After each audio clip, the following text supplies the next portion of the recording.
Step 1 of the Policy Priority Inference app is to input historical development indicators for the country or context you wish to analyse.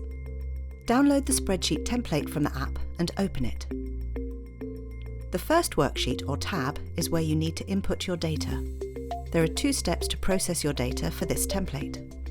First, every data point in this file should appear as a value between 0 and 1. To rescale your data, you should use the formula shown here. Max value and min value represent the largest and smallest possible values for that indicator, so these will correspond to 1 for max and 0 for min in the template. There are different criteria that you can use to find max value and min value.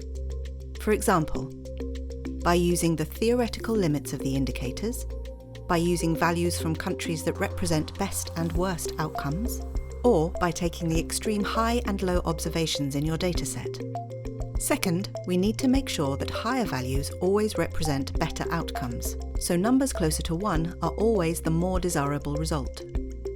For some indicators in raw datasets, the best outcomes might be lower values. Infant mortality, or unemployment, for example. This formula shows you how to invert any values that need to be adjusted. Column A is the short name for each indicator. It's a mandatory column. You can name your indicators anything you like, and the metadata worksheet explains the character limits. Columns B and C should contain the values of that indicator at the beginning and end of your time series. Column G is the success rate of each indicator.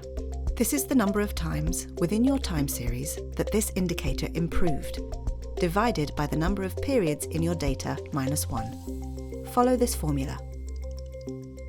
Column H shows whether or not a government programme exists relating to this indicator. If so, enter a 1. If not, enter a 0, and the model will generate the dynamics of this indicator through inertial factors and spillovers, but not from government expenditure. These instrumental indicators are vital as they allow you to specify more clearly the causal relationships between expenditure and outcomes. The rest of the columns are all optional and are explained in the metadata tab in the spreadsheet. Save your file and upload it to the app. You should now be able to move on to step 2.